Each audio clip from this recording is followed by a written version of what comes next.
I'm Julian Orff, 58 years old. Currently, I'm working in the neurology department of a hospital in the United States.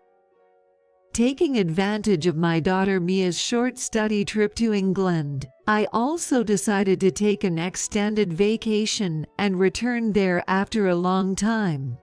I wonder how many years it has been since. I visited the hospital where I have many nostalgic yet painful memories from when I used to work there.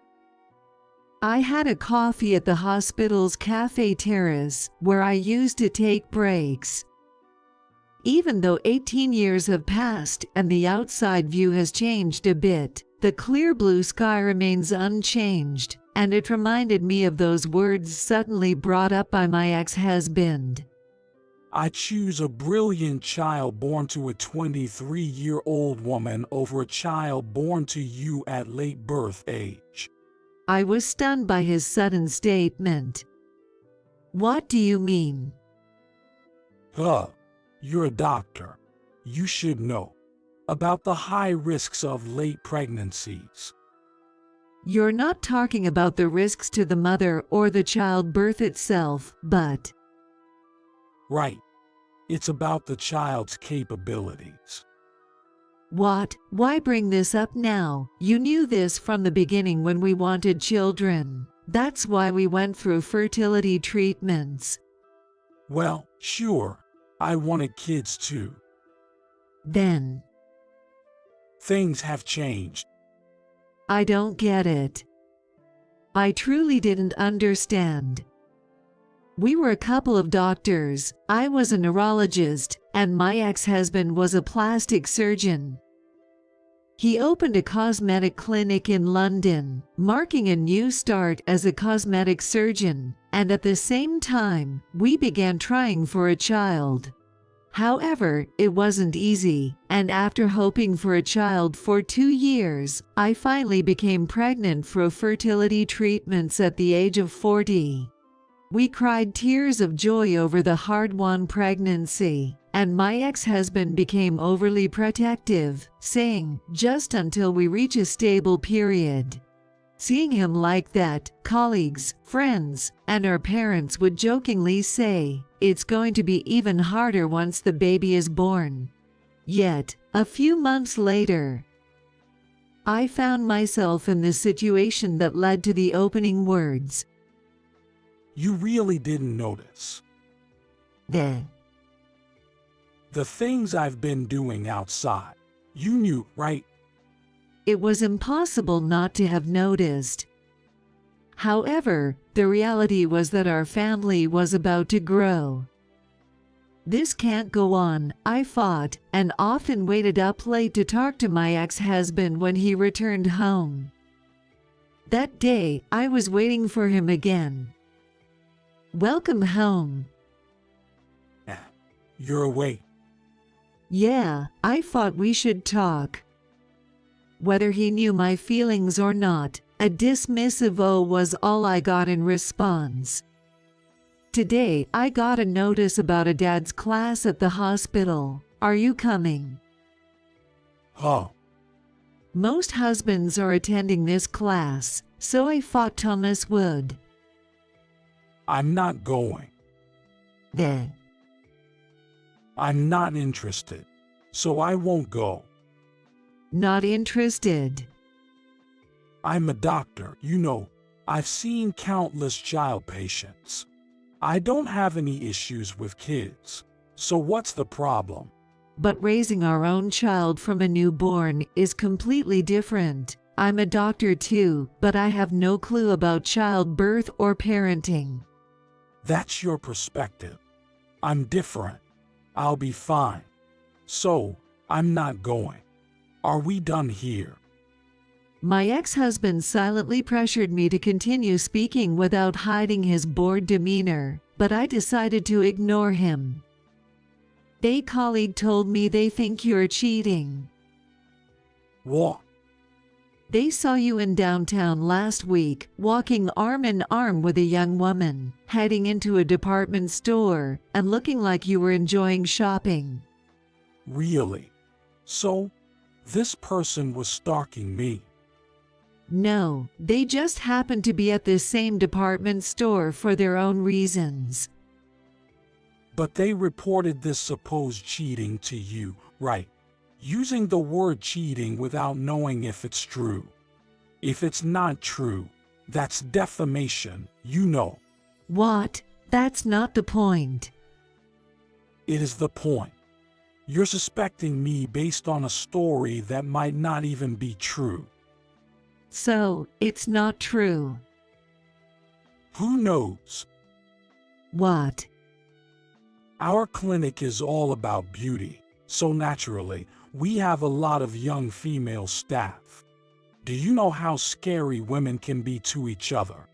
To keep the peace, I have to treat everyone equally, and as the owner, it's my job to provide meals, shopping trips, and little breaks to appreciate their hard work, right? So, you're doing the same with other staff members, not just the one the colleagues saw. Well, you could say that. And you're neglecting our family for that. Look, without them, our clinic wouldn't run. They support our income, which means they also support our household finances. Saying I'm neglecting our family because of that sounds a bit off. My ex-husband smirked as he spoke. The words coming out of his mouth are disgusting. Healing time, what's that? Does sneaking into hotels count as healing time? The colleague also said they saw my ex-husband entering a hotel with a woman. The hotel mentioned was one my ex-husband often used for dining. The moment I heard it, I immediately thought, this is definitely cheating, but I couldn't say it. Probably, after opening his clinic, my ex-husband began doing these things secretly. Having money, my ex-husband started to direct it outward all at once. Since then, he has become less secretive, or whatever the reason. He spent even less time at home. And then, back to that opening statement. One day, when he came home, he suddenly called out towards the bedroom where I was. Come out here. I was puzzled and opened the door. An overly young, flashy woman with a smug smile was sitting on the sofa. Ah, this woman is the one, my colleague mentioned. My ex-husband responded to my faint murmur. Quick on the uptake, can't you? Yes. This woman will be my official wife from now on. And she's already pregnant. So, what happens to me? We're getting a divorce. Do you really think we can decide that easily? It's not on a whim. I have to take responsibility for her. What about your responsibility to me? Oh, you mean money? What? I'll give you plenty of money. There's the divorce settlement, after all. I could even give some to the child in your womb, a child born from an outdated womb. I'll give enough money to cover whatever little issues might arise. So just sign this and disappear, will you? Saying that, he placed the already filled out divorce papers on the table in front of me. The woman smirked at me and whispered in a low voice, "Creepy." I couldn't stand being in the same space with these people, and more importantly, I realized it was utterly impossible to think about a future with my current husband and our home after such an event. After that, the process went smoothly. We agreed to involve lawyers in our discussions, and I kept the divorce papers. I didn't want to expose my unborn child to this environment for even a second longer, so as soon as the discussion was finalized, I quickly packed my necessary belongings into a suitcase and left the house. Then 18 years passed, and here I was back again, never expecting to have a chance encounter with this man. As I was lost in these farts, I noticed someone approaching my seat. The moment I turned to look, Julia. A voice I never wanted to hear again vibrated through my eardrums. There he was, my ex-husband, whom I hadn't seen since that day. It's been a while. I couldn't avoid greeting him, so I muttered something neutral. He took a step closer, chuckling softly before speaking again. What? Came crawling back from America. What? You went back to America after that, right? Felt the limit and ran back to your alma mater for help. His twisted smile, mocking in nature, vividly showcased his true character, reminding me of my last image of my ex-husband, and I felt a heavy weight in my gut. Just visiting here, my daughter came for study in England, and we came here together today. You mean the child from back then? Who else? What do you mean? You're coming with her. What's wrong with that girl? Is she sick? What are you talking about? I was speechless at his outrageous remark. The words about older pregnancy and choosing a brilliant child that my ex-husband had said came flooding back, causing my chest to ache anew. As I struggled to find words, footsteps approached from behind. Mom. Mia, you are here. Who might you be? She must have looked like a stranger accusing me of sitting down and shrinking. Mia, while keeping her guard up to the maximum against my ex-husband, checked out the man. My ex-husband, upon seeing Mia for the first time, gave me a curious look.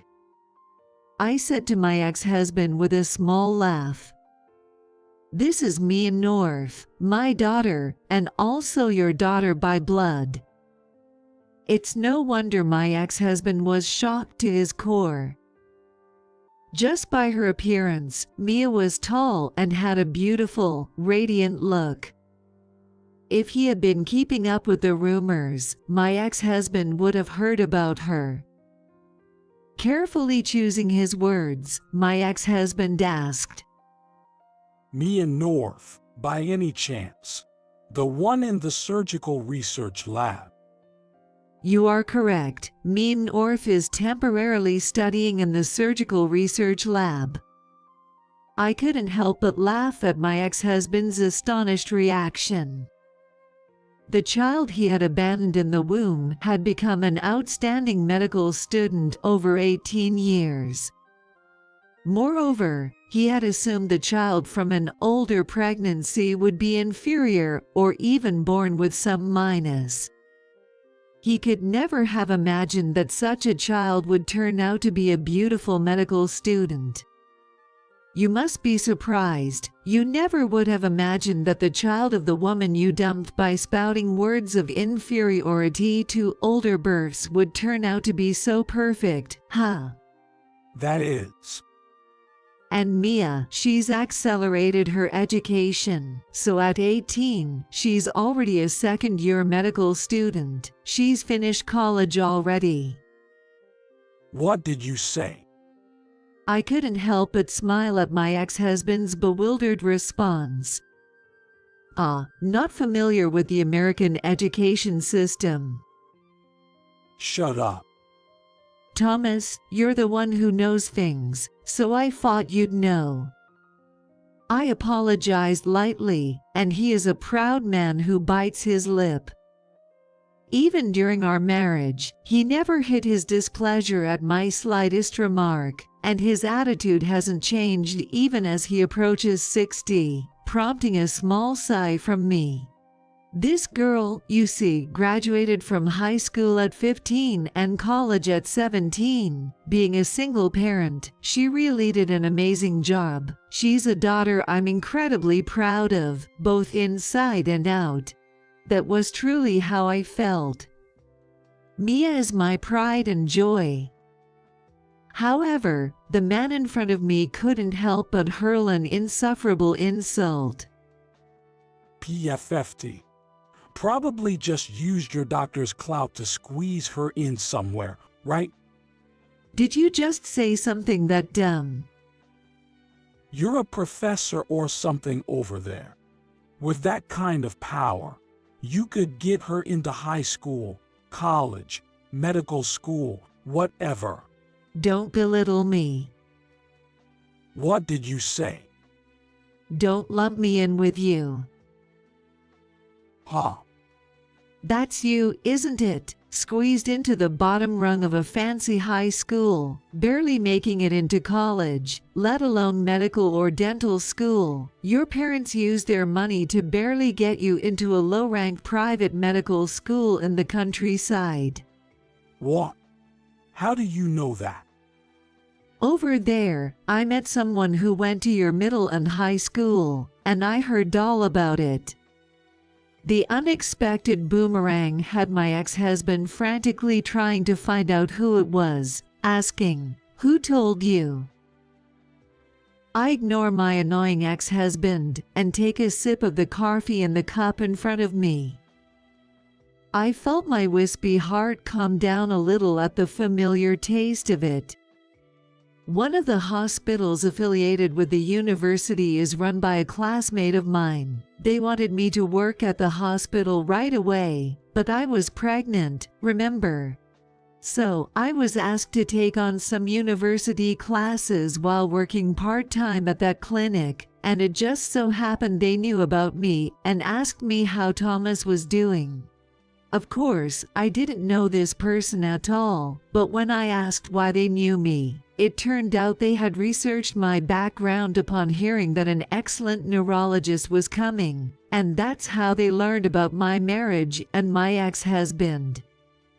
I heard quite a bit, you know, just because you're a bit rich, causing trouble, bullying, flaunting your money to play around with girls. My ex-husband's family owned land in the countryside, a so-called wealthy household. So, he had power and money in his hometown, and was an only child who could do whatever he wanted. He was just the typical bully type, just like in the comic books. Who did you hear that from? Spit it out. It doesn't matter who, it's well known, right? With your behavior, anyone from your classmates or friends would say the same, wouldn't they? I could tell he still wanted to say something, but I kept talking. That person told me, Thomas was just using you. What? At first, I was like, what are you talking about? But after listening, I understood clearly. You, coming from the countryside, and me, who had always lived in New York, meeting at a new workplace, I didn't know anything about you. To you, someone who didn't know your past, was convenient, right? Fine. If it's out, then it's out. Whatever. Yes, we both started at a new place. I had just come from the countryside, and no one knew me. You, who also just arrived, especially didn't know about my lousy past or character. You were convenient for me. So what? Facing my ex-husband's defiant admission, I pressed on. It's not just that, is it? What is it yet? You wanted a brilliant child, a child to negate your complexes. A perfect child is why you wanted me. No, you wanted my status and genes, right? You wanted the genes and status of someone the complete opposite of you, right? What the hell are you talking about in front of the kid? What? In front of the child? This isn't something to discuss in front of her. Does he still try to protect his pride? The shallowness of this man made me sick to my stomach. Don't worry, Mia knows everything. Does she know all this? She knows that you wanted a brilliant child and left me and Mia. She knows about your past and everything up to now. What? You told her everything? I simply told the truth. The father was gone before she was born, and she was raised by a single mom. It's not like there was nothing to tell. Besides, someone as smart as Mia couldn't be fooled anyway. Doesn't make any sense, echoed loudly through the quiet cafe terrace from my ex-husband. Then, having been silent until now, Mia began to speak. You are not cool. What did you say? I'm asking if you realize how pathetic you look. Huh? Why do I have to be lectured by a kid like you? Because even someone you consider a kid thinks the way you live your life is pathetic. He probably never expected to be told such a thing by a child. My ex-husband was clenching his jaw, his face turning bright red. Mia, observing him with a dispassionate gaze, continued. Just like Mom said, I know everything. Not just about the past, but what's happening right now too. Huh? I didn't expect you to be begging the professor I'll be working with. Heard your clinic went under? How come? The decline in customers due to multiple failed cosmetic surgeries, fraudulent accounting, investment failures. Well, it all started 18 years ago, didn't it? How can you even say that? It all began when you left Mom and chose a new partner. Oh, wait, no. It started when you were blinded by the clinic's quick cash and swayed by women dazzled by money. Their presence made you greedy, leading to your downfall.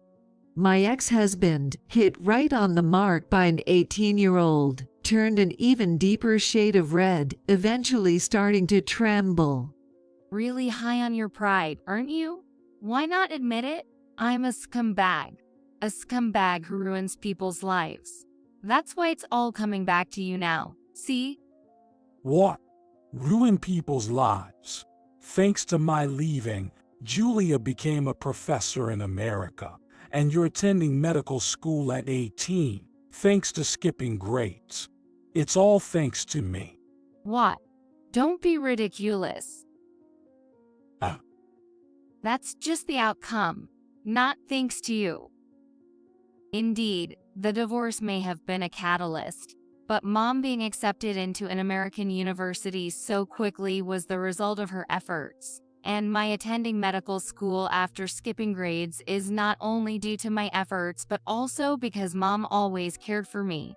It's precisely because she always considered others and worked hard that so many good things returned to her.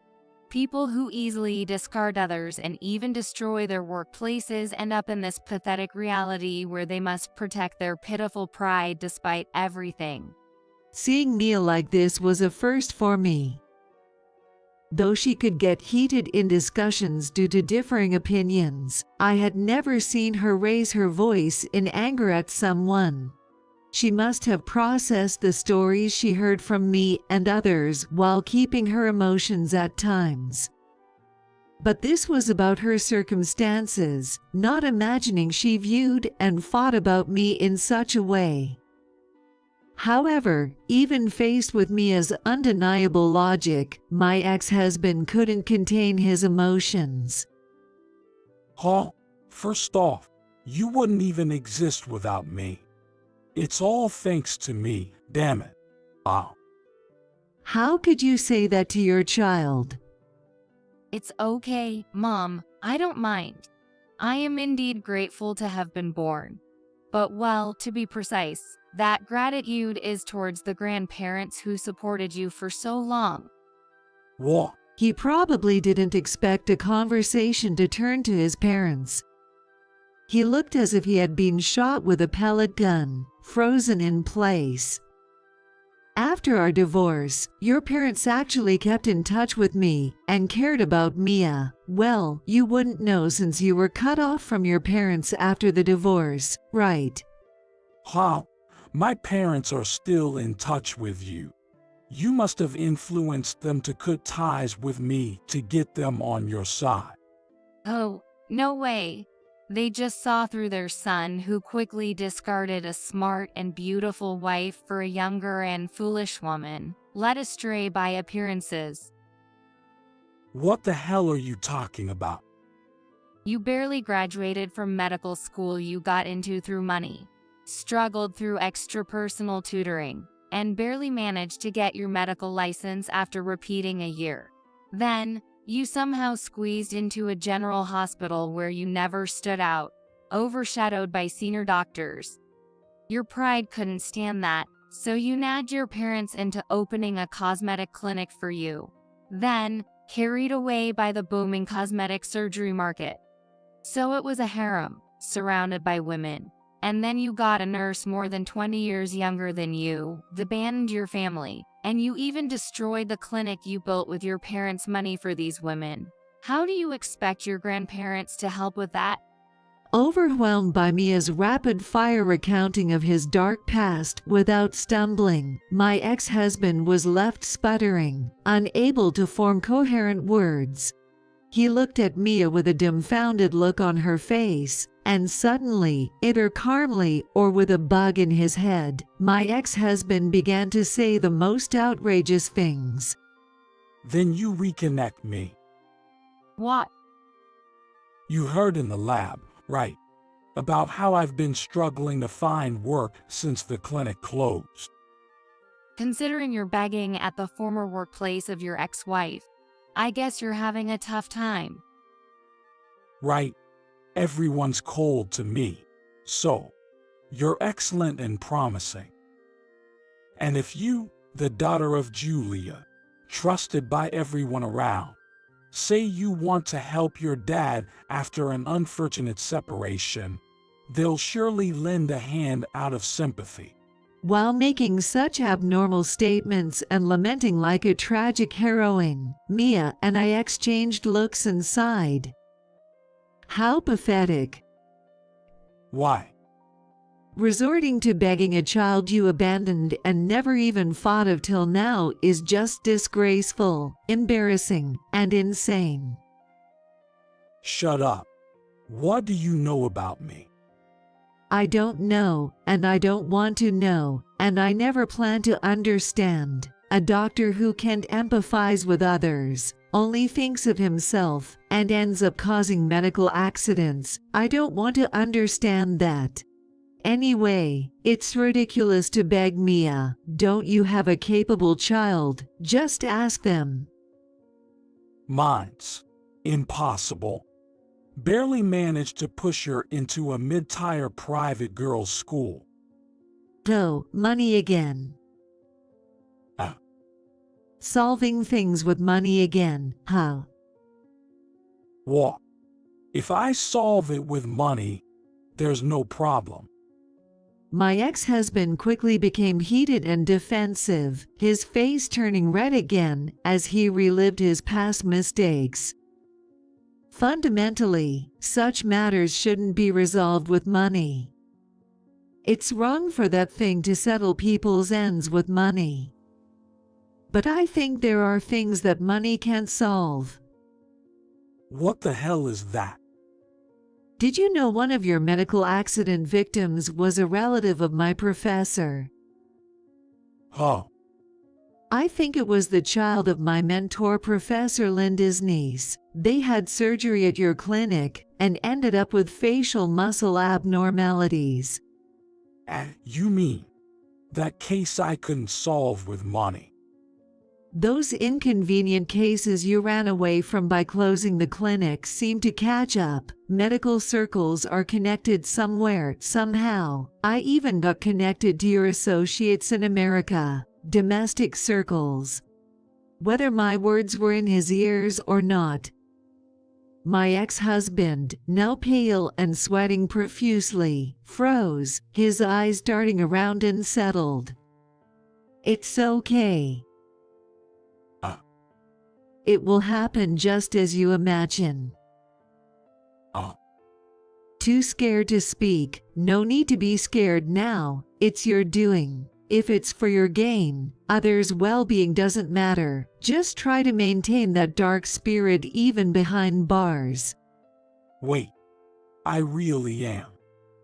Your pick hit might be sooner than you think. You were too busy securing your own job to notice you were being pursued. It's a joke, right? With such a malicious story, it's no joke. You don't need to look for work anymore. You wouldn't be able to work anyway. It can't be. If you think it's a lie, then keep thinking that until it happens. Spend quality time with your precious family. After saying what I needed to say, I touched Mia's arm to signal it was time to leave. Mia, touching my hand back, smiled softly. After that, Mia returned to USA after about 2 months of medical study. England is awesome. The food is delicious. People are kind. The teachers and seniors are respectful, and the discussions are interesting. Seriously, I might consider moving back to England in the future. Having experienced an immersive exchange involving England and its people, it seems Mia has developed a different perspective and feelings compared to her occasional visits back home. That's great to hear. I'll have to send my thanks to the teachers too. Make sure you do, Mia says, grimacing at the taste of the overly sweet American juice she's drinking for the first time in a while. By the way, he got caught. Yay. While Mia was studying abroad, my ex-husband was arrested. The failed cosmetic clinic had been involved in several medical accidents that entangled medical professionals, which apparently dominated the news and talk shows in England for days. I am sure Mia heard or saw the news. Mia went to England to study and came back with an unexpected story.